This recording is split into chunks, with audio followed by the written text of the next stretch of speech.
गुजरात में दूसरे और आखिरी चरण का मतदान खत्म हो गया है। गुजरात में 14 जिलों की 93 सीटों पर वोटिंग खत्म हुई है।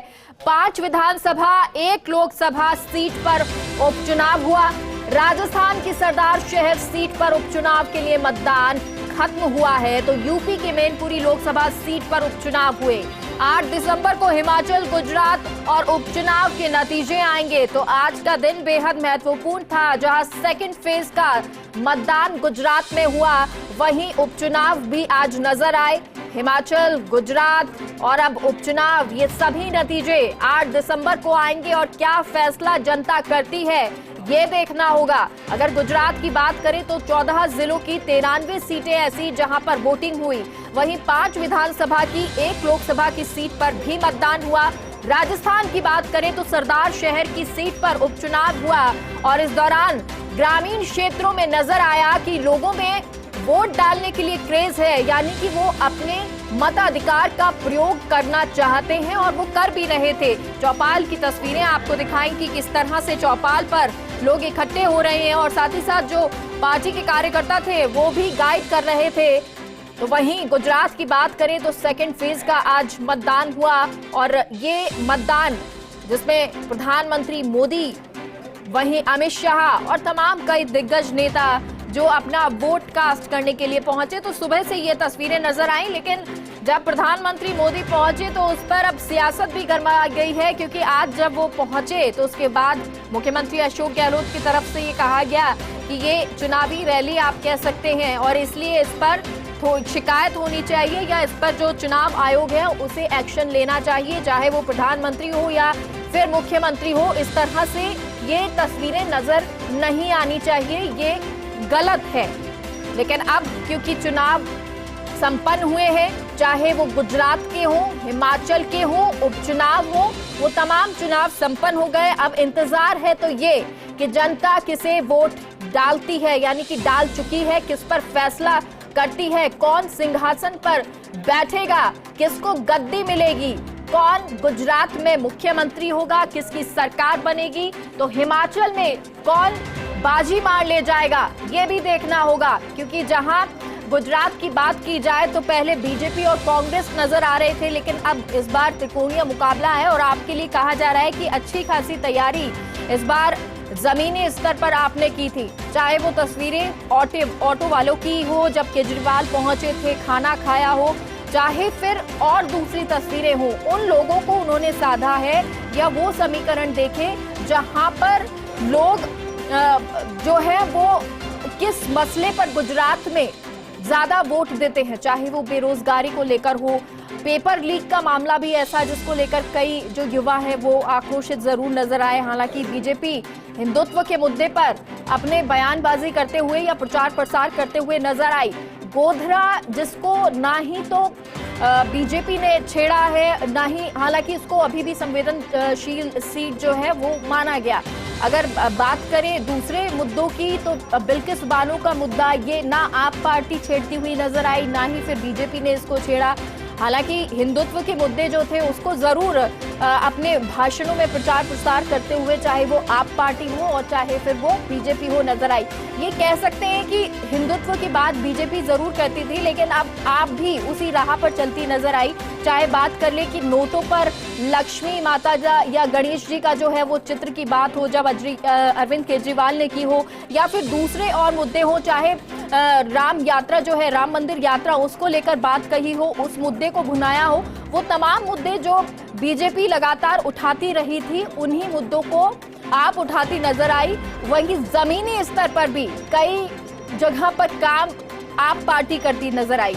ये त्रिकोणीय मुकाबला इसलिए कहा गया क्योंकि कांग्रेस की बहुत सारी ऐसी सीट है, आदिवासी सीट हो, वो आज भी ग्रामीण क्षेत्रों की सीट हो, वहां आज भी कांग्रेस को वोट डाले जाते हैं और इसलिए ये माना जाता है कि वो उनकी ऐसी सीटें हैं जहां पर कांग्रेस ही आती है। लेकिन अब इस बार क्या फैसला जनता करती है, किसकी सरकार बनाती है, कौन मुख्यमंत्री बनता है, क्या बीजेपी को एक बार फिर से रिटर्न होना होगा, यानी कि बीजेपी को एक बार फिर से जनता वोट देती है, क्योंकि गुजरात में बीजेपी सबसे मजबूत कही जाती है, क्योंकि वो किला है गुजरात बीजेपी का जहां अभी तक कोई कई सालों से सेंध नहीं लगा पाया है। तो क्या इस बार कोई सेंध लगेगी? क्योंकि कई इलाके जो बीजेपी के मजबूत हैं और उन इलाकों को छेड़ना ना तो दूसरी किसी भी विपक्षी पार्टी के बस की बात मानी जाती है। लेकिन इस बार क्या होता है, ये 8 तारीख को चुनावों में जब इसके रिजल्ट आएंगे, परिणाम आएंगे, तब साफ हो जाएगा। वहीं अगर सरदार शहर की बात करें, हिमाचल प्रदेश की बात करें, क्योंकि सरदार शहर उपचुनाव है, लेकिन विधानसभा चुनाव जो हिमाचल में है वहां पर भी आप पार्टी ने जरूर कोशिश की थी एक बार एंट्री मारने की, लेकिन हिमाचल में अभी सक्रिय पूरी तरीके से नहीं हो पाई और एक बार फिर से बैकफुट पर आ गई। लेकिन वहां पर हिमाचल में कांग्रेस और बीजेपी की टक्कर जरूर है, और सीधे सीधे आप ये टक्कर कह सकते हैं, क्योंकि कई इलाके ऐसे हैं जहां पर कांग्रेस की सीट्स हैं, तो कई ऐसे इलाके हैं जहां पर बीजेपी की ही सीट्स पक्की मानी जाती है। लेकिन इस बार क्या वाकई में हिमाचल में जेपी नड्डा का, क्योंकि जेपी नड्डा वहां से आते हैं, तो ऐसे में क्या वो गढ़ बीजेपी मजबूत कर पाएगी? अनुराग ठाकुर वहां से आते हैं, तो क्या वहां पर हिमाचल में एक बार फिर से सत्ता जो है वो बीजेपी के हाथ ही जाएगी, या फिर इस बार कांग्रेस के हाथ आएगी? क्योंकि ये हिमाचल के लिए भी कहा जाता है कि एक बार बीजेपी एक बार कांग्रेस, इसी तरह का अनवरत प्रक्रिया चलती आई है हर 5 साल में। लेकिन क्या इस बार ये टर्न, ये जो पैटर्न है वो चेंज होता हुआ, परिवर्तित होता हुआ नजर आएगा? ये फिलहाल 8 तारीख को ही पता चलेगा। लेकिन अगर उपचुनाव की बात करें तो मैनपुरी सीट हो या फिर अब सरदार शहर की बात कर लेते हैं, राजस्थान की सरदार शहर की सीट जहां पर उपचुनाव के लिए मतदान हुआ, और वहीं मैनपुरी सीट जो है वो लोकसभा सीट है, वहां पर भी उपचुनाव हुआ। तो हालांकि वहां को लेकर एक बार ये कहा भी अखिलेश यादव ने कि यहाँ पर दिक्कत आ रही है, कई जो आरोप हैं वो भी लगाए गए। अगर राजस्थान की बात कर लेते हैं तो राजस्थान में सरदार शहर सीट जो है वहां ये उपचुनाव हुए हैं, संपन्न हुए हैं, और सुबह से ही आपको वो तस्वीरें दिखा रहे थे जब मतदान चल रहा था, अलग अलग जगहों का आपको तस्वीर दिखाई। अगर शहरी इलाकों की बात करें, वहां से ज्यादा ग्रामीण क्षेत्र जो थे वहां पर जागरूक मतदाता नजर आए, और वो जागरूकता इस तरह थे कि मुद्दों को लेकर बातचीत जरूर होती है, लेकिन सबसे ज्यादा जो बातचीत होती है वो पार्टी को लेकर होती है, पार्टी आधारित होती है। और कंसल्टिंग एडिटर अमित जी हमारे साथ जुड़ गए हैं। अमित जी, आज चुनाव संपन्न हुए गुजरात के आखिरी फेज के, सेकंड फेज के, तो वहीं हिमाचल के पहले हो चुके हैं। अब इंतजार ये है कि एग्जिट पोल क्या कहते हैं, किस तरह की स्थितियां बनी है, किस तरह चुनौतियां हैं, और आने वाला 8 दिसंबर का दिन जो है वो किसके लिए भारी होगा, किसके लिए खुशी का दिन होगा?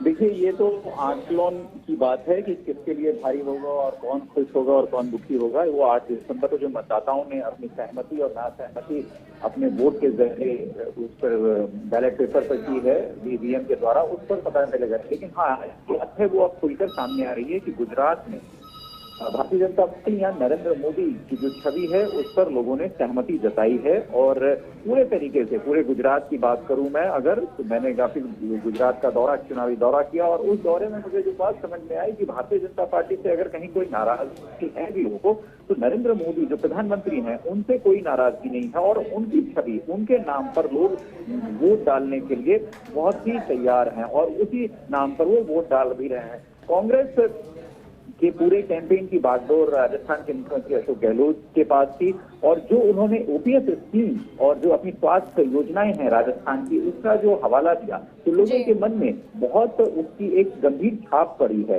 लोग चाहते हैं कि ओपीएस की जो योजना राजस्थान सरकार ने दी है उस योजना का लाभ गुजरात के भी सरकारी कर्मचारियों को मिले। और उसकी जो मैंने अपनी दौरे के दौरान लोगों से बातचीत में पूछा तो कर्मचारी उससे बड़े खुश थे। कांग्रेस का स्लो कैंपेन है, डोर टू डोर गए, गांव में गए और नुक्कड़ सभाएं की, कोई बड़ी वैसी रैली या वैसा रोड शो उन्होंने जरूर किया। मल्लिकार्जुन खड़गे का रोड की रैली हुई, मुख्यमंत्री गहलोत की रैली हुई और कांग्रेस के तमाम बड़े नेताओं की। लेकिन प्रधानमंत्री नरेंद्र मोदी की जिस तरह की रैली थी, जिस तरह से उन्होंने मेहनत की, जो 4 रैलियां 5 रैलियां एक दिन में कर रहे थे, तो उससे साफ लग रहा था कि गुजरात गुजरात के जो चुनाव में मतदाताओं के ऊपर एक छाप छोड़नी है, वो छाप छोड़ने में प्रधानमंत्री मोदी सफल रहे हैं। और दूसरे नंबर पर कांग्रेस की तरफ से अशोक गहलोत ने बहुत अच्छी भूमिका निभाई। एक कुशल राजनेता है वो, और उन्होंने नब्ज वो जानते हैं राजनीति की, इसलिए उन्होंने जो कैंपेन का रुख अख्तियार आप किया। पार्टी का कहीं प्रभाव नजर आता है? आम आदमी पार्टी देखिए एक विकल्प के तौर पर अपने आप को वहां पर स्थापित करने की कोशिश में है, लेकिन मेघा मैं आपको बताऊं, जो मैंने रीड किया, जो मैंने देखा कि आम आदमी पार्टी के पास जो वोटर को घर से निकालने वाले काडर होने चाहिए उसका अभाव है, क्योंकि नई एंट्री है आम आदमी पार्टी की। और आम आदमी पार्टी बीजेपी पन्ना प्रमुख बना चुकी है, 82 लाख पन्ना प्रमुख हैं, और एक पन्ना प्रमुख के अंदर 30 लोग होते हैं। तो आप समझिए कि कितने करोड़ में ये संख्या जाएगी। कांग्रेस एक पुरानी पार्टी है, और ब्लॉक स्तर पर भी कांग्रेस का संगठन जो पुराना संगठन है वो भी मतदाताओं को मतदान केंद्र तक लाता है, लेकिन आम आदमी पार्टी के पास उस सिस्टम का अभाव है। हाँ, आम आदमी पार्टी ने अपने वादे से, अपने लुभावने वादों से लोगों को जोड़ने की काफी कोशिश की। मुख्यमंत्री पंजाब भगवंत मान, मुख्यमंत्री दिल्ली अरविंद केजरीवाल और तमाम बड़े नेता जो आम आदमी पार्टी के हैं वो गुजरात में कैंप कर रहे थे, उन्होंने उपस्थिति दर्ज कराई। लेकिन जो आप ये मानेंगे कि एक वोट लेने वाली जो स्थिति आम आदमी पार्टी की एक थी वो गुजरात में नहीं दिखी। शहरी क्षेत्रों में आम आदमी पार्टी की उपस्थिति जरूर है, वहाँ त्रिकोणीय मुकाबला उन्होंने किया है, लेकिन जो ग्रामीण इलाके हैं वहाँ आम आदमी पार्टी की उपस्थिति उतनी पुरजोर नहीं है। हाँ, मुस्लिम बाहुल्य इलाकों में असदुद्दीन ओवैसी की AIM जो पार्टी है उसने उम्मीदवार खड़े किए हैं, और वो कांग्रेस के वोट को डैमेज कर रही है। इसी वजह से मैंने आपसे कहा कि सीधे तौर पर गुजरात के चुनाव में भारतीय जनता पार्टी को एक खुला मैदान मिल रहा है, क्योंकि बाकी पार्टियां जो हैं या तो कांग्रेस का वोट काट रही हैं या कांग्रेस के वोट पर ही नजर लगाई पड़ी है, और शहरी क्षेत्र में थोड़ा बहुत नुकसान वो भारतीय जनता पार्टी को कर रही है। लेकिन कुल मिलाकर गुजरात में जो एक तरीके का माहौल प्रधानमंत्री मोदी ने अपनी रैली के जरिए बनाया, जो रोड शो उन्होंने किया, जिस तरह की फीलिंग उन्होंने दी, उससे बहुत पॉजिटिव मैसेज आया है। क्योंकि अगर प्रधानमंत्री मोदी इतनी मेहनत नहीं करते तो भारतीय जनता पार्टी के लिए ये मुश्किलें आती, जरूर आती, लेकिन उन्होंने उस मुश्किलों से अपनी पार्टी को निकालने का बहुत बड़ा काम किया है। बिल्कुल अमित जी, और ये मान सकते हैं कि गुजरात की जनता आज भी अगर वोट देती है तो नरेंद्र मोदी के नाम पर देती है, उनके चेहरे पर देती है। बिल्कुल प्रधानमंत्री मोदी, मैं आपको बताऊं, गुजरात, अहमदाबाद, गांधीनगर या नवसारी, जहां मैं गया, पंचमहल के इलाके में जहां भी मैं गया, मैंने लोगों से ये बात पूछी। लोगों की जो नाराजगी है वह भारतीय जनता पार्टी के लोकल विधायकों को लेकर है, लेकिन जब आप मतदान के लिए उनसे बात करते हैं कि आप मत किसको देंगे, तो मतदान में साफ तौर पर ये बात सामने आती है कि मत तो हम प्रधानमंत्री मोदी के नाम पर देंगे।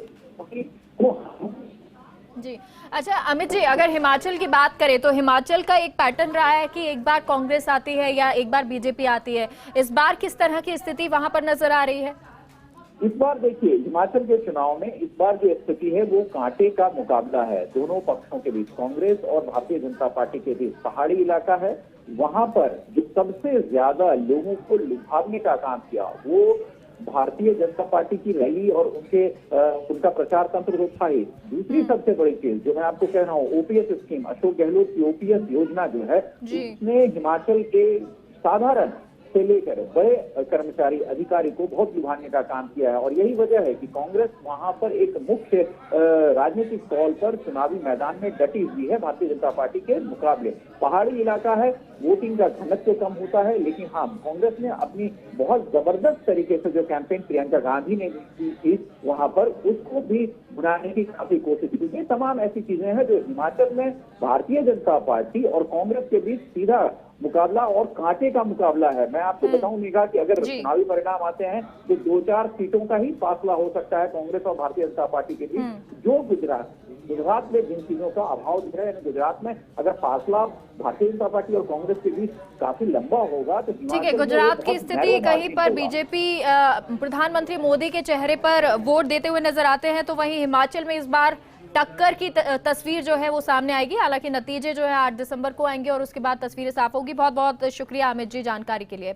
और अब सरदार शहर उपचुनाव की बात कर लेते हैं, क्योंकि आज ये सुबह से वोटिंग शुरू हुई, 5 बजे वोटिंग खत्म हो चुकी है। लेकिन उससे पहले लगातार आपको वो तस्वीरें दिखाई, हमारे सहयोगी लगातार जुड़े रहे और अलग अलग जगह जहां पर वोटिंग हो रही थी, मतदान केंद्र की वहां की तस्वीरें नजर आ रही थी। लेकिन अब एनालिसिस करते हैं कि किस तरह से ये चुनाव रहा है, क्या कुछ वहां क्षेत्र के लोग किन मुद्दों पर बात कर रहे हैं या पार्टी के आधार पर ये जो वोटिंग हुई है। नरेश हमारे साथ सहयोगी लाइव जुड़ गए हैं। नरेश, अगर अब एनालिसिस करें पूरे दिन का, क्योंकि आपने अलग अलग मतदान केंद्र पर जाकर तस्वीरें दिखाई थी, वहां अलग अलग लोगों से भी बात की थी, किस तरह से आप इसे एनालिसिस करेंगे?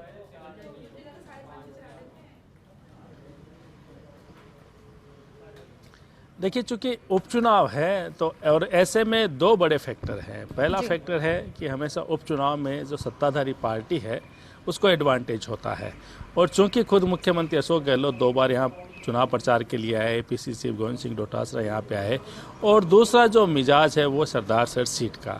ये सीट है वो कांग्रेस की परंपरागत सीट मानी जाती है, और पंडित भंवरलाल शर्मा यहाँ पे सबसे ज़्यादा बार चुनाव जीते हैं, विधायक रहे हैं। अब चूंकि उपचुनाव हो रहा है तो उनके निधन के कारण हो रहा है, और जो टिकट दी गई है कांग्रेस की तरफ से वो इमोशनल कार्ड खेलते हुए उनके पुत्र को दी गई है। ऐसे में ये दोनों फैक्टर है वो काफ़ी महत्वपूर्ण रहेंगे। एक तो सत्ताधारी पार्टी है कांग्रेस यहाँ पे, और दूसरा भंवरलाल शर्मा जिनका यहाँ हमेशा से कब्जा रहा है इस सीट पे, उन्हीं के पुत्र को ये टिकट दी गई है।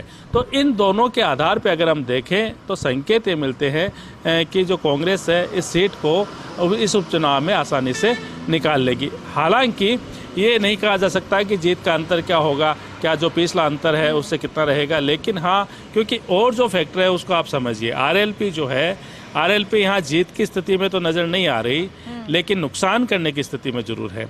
पिछली बार जो वोट मिले थे RLP को यहाँ पे, उससे कहीं गेन होगा उनको, लेकिन ये महत्वपूर्ण जो बात है वो ये है कि ये कहा जाता है कि RLP जो है वो यहाँ सबसे ज़्यादा जो वोट है जाट समाज का, उसके वोट सबसे ज़्यादा लेती है।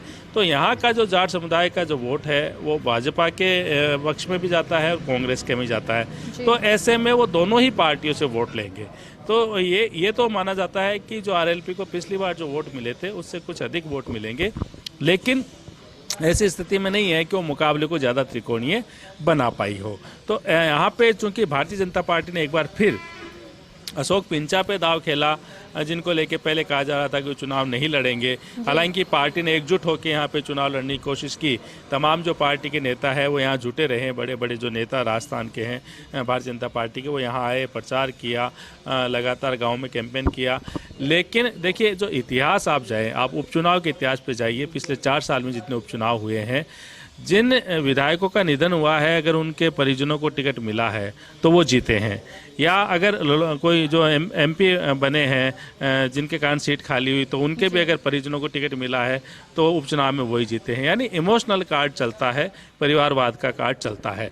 तो ऐसे में कांग्रेस ने जो उपचुनाव जीते हैं, आप उन पर भी देखिए, चाहे सुजानगढ़ का उपचुनाव हो, साड़ा के उपचुनाव हो, तो ये जो तमाम जो उपचुनाव है वहाँ पे जो परिजनों को टिकट दी गई है उनको ही जो है वो जीत मिली है। भले ही उनके जो परिजन है वो चित परिचित ना हो, ज़्यादा फेमस ना हो अपने इलाके में, लेकिन जो पूर्व विधायक जो थे, जिनका निधन हुआ, वो इतने दमदार थे कि उनके नाम से वोट पड़ता है। तो सरदार शहर की बात करें तो पंडित भंवरलाल शर्मा की सीट मानी जाती है। 7 बार वो यहाँ से विधायक रहे हैं, कांग्रेस के अलावा दूसरे दल से भी रहे हैं, तो ये उनकी सीट मानी जाती है। तो ऐसे में ये जो यहाँ का जो हमने देखा है, माहौल जो देखा है, एक तो ये है कि जो अब भी जो वोट डाल रहे हैं एक तरह से उनको श्रद्धांजलि के तौर पे कि चूँकि 4 साल काम किया, और अब चूँकि जो विधायक चुना जाएगा वो महज 1 साल का उनका कार्यकाल होगा।